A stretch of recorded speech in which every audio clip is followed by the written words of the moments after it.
السلام عليكم. ربما من المستغرب أن يلحد أحدهم بسبب حادثة زواج حدثت قبل أكثر من 1400 سنة، أن يلحد بوجود الله بسبب زواج، وربما هذا السبب ليس حقيقيا، ربما هو جزء من جملة حجج أو شبهات أو شكوك تراكمت شيئا فشيئا لأسباب مختلفة إلى أن انفجرت فتعاملت مع كل ما مر بها من أسئلة كما لو كانت سببا قاد إلى الإلحاد. الحديث هو بالتأكيد عن زواج الرسول عليه الصلاة والسلام من السيدة عائشة، تحديدا من سنها عند هذا الزواج، حيث أنه عليه الصلاة والسلام خطبها وهي في السادسة وتزوجها وهي في التاسعة. لدينا 3 مواقف هنا، ولكننا نحتاج إلى موقف رابع. الموقف الأول هو موقف المستهول المستفضع للخبر، 9 سنوات يا للجريمة يا للهول، سرعان ما يبدؤون بحملة للدفاع عن الحسناء المعذبة والطفولة الشقية، وسرعان ما نسمع اتهامات للرسول الكريم عليه الصلاة والسلام على أنه بيدوفيليك محب الأطفال على نحو شاذ، ويقود هذا إلى التشكيك برسالته، حيث أن الرسول الصحيح لا يمكن أن يكون هكذا، وهذا يقود حتما وبكل تأكيد إلى إنهاء الإسلام برمته، ونادرا ما يقود هذا إلى الإيمان بدين آخر، بل غالبا يؤدي إلى الإلحاد. الموقف الثاني هو رد فعل دفاعي من الموقف الأول. 9 سنوات أعوذ بالله، هذا خطأ تماما، لا يمكن أن يكون قد حدث. رسولنا الكريم لا يفعلها، لابد أن هناك خطأ ما في نقل الخبر، ربما الراوي أخطأ في الحساب، أو ربما هناك كالعادة مؤامرة على الإسلام ورسوله لتشويهه منذ أن نشأ. الموقف الثالث يقول 9 وأفتخر، يعتبر أن هذا الموقف مستحب فهو سنة، ويدافع عن أي حالة مقاربة. أصحاب المواقف الثلاثة المستفضع المنكر والمفتخر متقاربون أكثر مما يبدو عليهم وأكثر مما يعرفون. هم جميعا يقاربون الموضوع من خارج التاريخ، يتعاملون معه دون النظر إلى سياقه التاريخي. صاحبنا الأول نصير المرأة والذي يتهم الرسول بكونه بيدوفيليك يحاول أن يسقط المفاهيم الأخلاقية المعاصرة على زمن مختلف تماما هو زمن الرسول الكريم. هو يعتقد أن المفاهيم المعاصرة مطلقة وصالحة لكل زمان ومكان، بالضبط كمن يحاسب سكان الأرض في العصر الحجري على تلوث البيئة وثقب الأوزون. ولأنه يعتقد أن مفاهيمه مطلقة، فهو يرفض ما حدث قبل 1400 سنة ويعتبره جريمة أخلاقية، رغم أنه يحاكمه بمقاييس القرن 21 الميلادي. صاحبنا الثاني المنكر للأمر لديه نفس التصور بطريقة ما، هو يؤمن بأن المفاهيم المعاصرة مطلقة أيضا، ولكنه لا يحاكم ما فعله الرسول عليه الصلاة والسلام، شكرا له، بل يحاكم من نقل الأخبار ويتهمهم بالغش أو الخطأ في أحسن الأحوال. صاحبنا أبو 9 وأفتخر خارج التاريخ أيضا، لكنه هنا يعتقد أن أعراف ما قبل 1400 سنة تصلح للعمل والتطبيق الآن، بل أنه يعتبر أعراف العرب وتقاليدهم في الجزيرة العربية قبل 1400 سنة من السنة ومن الدين. أصحابنا الثلاثة قد يبدون مختلفين جدا، وقد يتشاتمون فيما بينهم عن الأمر في كل مناسبة ممكنة، لكنهم متشابهون جدا، على الأقل في السبب الذي قادهم إلى مواقفهم هذه. سن السيدة عائشة كانت 6 عندما خطبت، وكانت في 9 عند زواجها الفعلي. هذا ما روته هي بنفسها في حديث متفق عليه. كان الأمر شائعا جدا آنذاك، بل أن السيدة عائشة كانت في حكم المخطوبة قبل الرسول عليه الصلاة والسلام لابن المطعم بن عدي، وهو واحد من الشخصيات المهمة في مكة، وهو نفسه الذي أجار عليه الصلاة والسلام عند عودته من الطائف. ولا يوجد أدنى استغراب من سن زواجها في كل ما نقل من روايات. اقترحت خولة بنت حكيم الأمر على الرسول بعد وفاة السيدة خديجة، وأعطته عائشة كخيار للفتاة البكر، وسودة بنت زمعة للمتزوجة من قبل، أي أن سن عائشة وصغرها لم يكن هو ما يفرقها عن سودة، بل كونها باكر.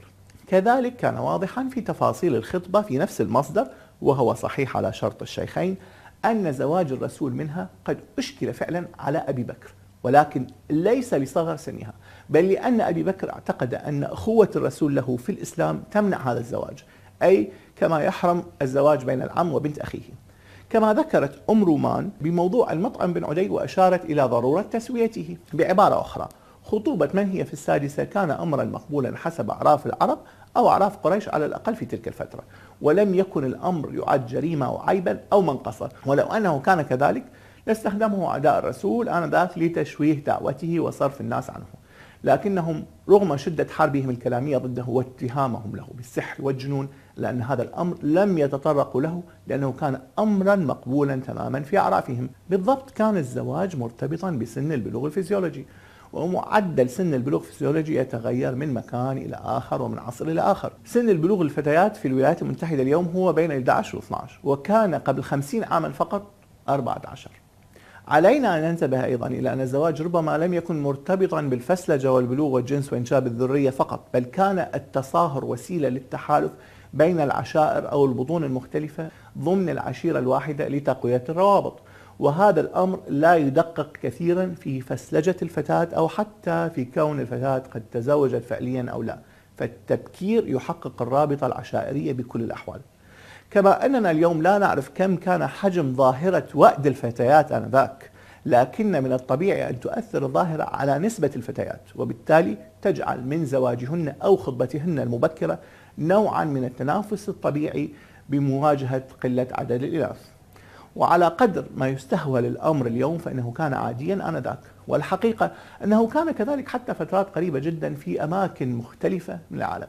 على سبيل المثال، فإن أقدم قانون يوثق سن الزواج في أوروبا بعد 5 قرون من زواج السيدة عائشة كان يحدد سن الفتاة ب 12 سنة، ويعتبر موافقتها على الزواج مهمة طالما كانت بعد سن ال7.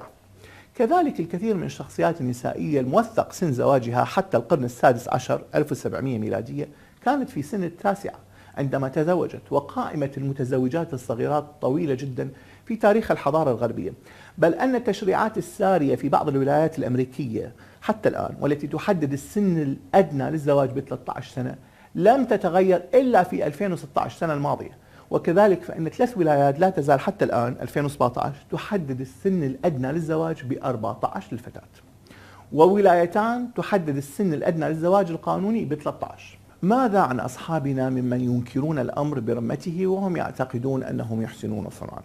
هؤلاء مثل سابقيهم يرون الأمر جريمة ويقضون وقتهم في الدفاع عنه عليه الصلاة والسلام مبدئيا عبر إنكار حدوث الأمر أصلا. يقودهم هذا إلى الاصطدام بنصوص صحيحة في كتب صحاح، مثل النص المتفق على صحته في البخاري ومسلم، والذي تقول فيه السيدة عائشة بنفسها عن زواجها منه عليه الصلاة والسلام: تزوجني رسول الله صلى الله عليه وسلم ل6 سنين وبنى بي وأنا بنت 9 سنين. هنا لدينا حديث صحيح السند تقول فيه السيدة عائشة أن عمرها كان كذا وكذا يوم تزوجته عليه الصلاة والسلام. فماذا يفعل الأخوة المنكرون لتكذيب الأمر؟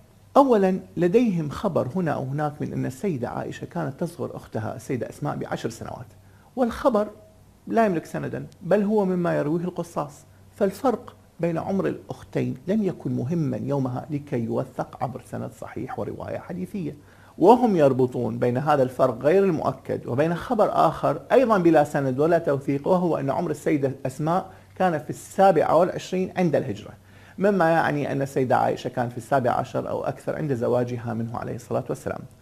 ورغم أن خبرين غير موثقين وربطهما معا لا يصلحان لتقديم حجة من أي نوع، لكن مجرد فكرة أن السيدة أسماء قد تأخر زواجها إلى سن 26 كانت حاملا بطفلها الأول في الهجرة أمر غريب جدا بمقاييس ذلك الوقت، بل هو أمر مقلق حتى اليوم في بعض المجتمعات العربية. فكيف يستقيم في ذلك الوقت؟ لكنه لم يستقم، إذ لا سند صحيح وحتى غير صحيح يوثق فرق العمر بين الأختين أو عمر أسماء عند الهجرة. ثانيا، يحاولون استخدام خبر خطبتها لابن المطعم بن عدي كدليل معاكس، يبنون على هذه القصة ما لا يمكن بناؤه. فالمطعم وابنه كانا مشركين، فكيف يمكن أن يكون أبوها قد وافق على خطبة ابنته لمشرك؟ وهذا يعني في رأيهم أنها لابد أن تكون قد خطبت قبل البعثة، وهذا يضيف إلى عمرها 5 سنوات كحد أدنى، على فرض أن الخطبة حدثت يوم ولدت عائشة. مرة أخرى هم ينظرون إلى الأمر خارج سياقه التاريخي. أحكام الزواج وعدم الزواج من المشركين والمشركات لم تكن قد شرعت بعد، ولم تشرع إلا في المدينة لاحقا، وبعض تفاصيلها تأخرت إلى صلح الحديبية. لذا ففرضية أن أبو بكر ما كان سيقبل بخطبة عائشة لمشرك لم تكن مطروحة بهذا الوضوح، ذلك أن بنتي النبي عليه الصلاة والسلام كانتا قد خطبتا لابني أبو لهب، وكانا مشركين أيضا، وأبو لهب وزوجه هما الذين طلبا من ابنيهما طلاق بنتي الرسول بعد نزول سورة المسد. ثالثا، أمر آخر يدندن حوله منكرو رواية السيدة عائشة التي تحدثت فيها عن سن زواجها من الرسول عليه الصلاة والسلام، وهو أن أحد رواة الحديث وهو هشام بن عروة كان قد تغير في آخر عمره، أي أن ذاكرته قد ضعفت، ونسي كم كان عمر السيدة عائشة وقال هذه الأرقام من عنده، كأن تقول كنت في 14 ولكنه نسي وقال كانت في 6. ولكن التحقيق في الأمر يقول إلى أن هشام المتهم في ذاكرته كان قد روى الحديث وهو لا يزال شابا. ليس هذا فقط، هناك 5 رواة سواه رووا الحديث بنفس النص عن السيدة عائشة. رابعا، أمر أخير يحاول البعض استخدامه للوصول إلى تغيير سن السيدة عائشة، وهو حديث تروي فيه السيدة عائشة جانبا من حياة أبيها قبل الهجرة، حيث تقول لم أعقل أبوي قط إلا وهما يدينان الدين، ولم يمر يوم علينا إلا يأتينا فيه الرسول صلى الله عليه وسلم طرفي النهار بكرة وعشية، فلما ابتلي المسلمون خرج أبو بكر مهاجرا نحو أرض الحبشة. للأسف هؤلاء يعرفون تماما أن الهجرة إلى الحبشة كانت مرتين، الأولى في السنة 5 للبعثة، والثانية في السنة 11 للبعثة، وما تذكره عائشة واضح أنه كان بعد الهجرة الثانية، لأنها تذكر في نفس النص أنه عليه الصلاة والسلام قد أخبره بقرب الهجرة إلى المدينة. إضافة إلى كل ما سبق، فما راوته السيدة عائشة عن الأمر لم يكن مجرد رقم أو ذكر لسنها عند الزواج على نحو يمكن التقليل من شأنه أو تصور إمكانية وجود خطأ في الرقم، بل كان مصحوبا بذكر أنها كانت طفلة تلعب مع صاحباتها، وأن الرسول عليه الصلاة والسلام كان يدعو صاحباتها للبيت عندما يخرج هو من البيت. مرة أخرى، لا بأس في نقد البخاري ومسلم، فهما بشر، ولكن أن يكون النقد علميا متماسكا يستبعد خللا في الفهم أو خرافة تسربت، لا أن تستحضر سلسلة المغالطات المنطقية فقط لكي نجعل سن السيدة عائشة مودرن وشيك ومناسب لقرارات اتفاقية سيداو لحقوق المرأة، رغم أن ما نستبعده كان حقيقة يوم حدثت. فعلناها مرة، لا يمكن منع حدوثها لاحقا بنفس الدعوة، عدم المعاصرة. لكن هل ينبغي أن نقبل بالزواج في سن 9 فقط لأنه كان مقبولا آنذاك؟ هل علينا أن نتبنى موقف المفتخر بالأمر الذي يعده سنة والذي يدافع عن الحالات المشابهة التي قد تحدث اليوم؟ لا، بالتأكيد لا. ينبغي أن نميز دوما بين ما فعله عليه الصلاة والسلام بصفته الشخصية الإنسانية، أي كإنسان يعيش في مجتمعه وقومه، وبين صفته النبوية، أي ما كان يفعله ليعلم الناس أن يفعلوا مثله ويتصل برسالته وتعليماته. وزواج الرسول عليه الصلاة والسلام من السيدة عائشة وفي سنها هو أمر شخصي إنساني لمحمد بن عبد الله الذي عاش في مكة في القرن السابع الميلادي، وهو أمر كان مقبولا يومها لظروف اجتماعية تتغير باستمرار، ولا طريق للعودة فيها، ولا داعي أصلا للتمسك بطريق العودة إليها. المعضلة كان يمكن أن تكون لو وجدنا أن نصا قرآنيا أمرنا بتزويج بناتنا في السن 9. هنا يمكن أن تكون معضلة نتساءل معها عن معنى صلاحية ديننا في عصر آخر، لكن هذا النص غير موجود، بل لا يوجد حتى نص نبوي يقول بذلك. هنالك فعل اجتماعي فقط مقبول في إطاره، لكننا فهمناه للأسف باعتباره سنة يجب اتباعه. الكثير من مشاكلنا، الكثير منها يمكن أن تحل فيما لو فهمنا الفرق بين محمد الرسول الكريم عليه الصلاة والسلام وبين محمد بن عبد الله الذي عاش عصر قومه. في الخلاصة، سن السيدة عائشة عند زواجها ليس من أركان الإيمان، ويمكنك أن تشك فيه وأن تستغربه رغم أنه كان عاديا آنذاك، بل وعاديا حتى وقت قريب. لكن انتبه، لا تفتعل دراما من أجل زواج حدث قبل 1400 سنة. إيمانك بالله يجب أن يكون أكبر من هذا.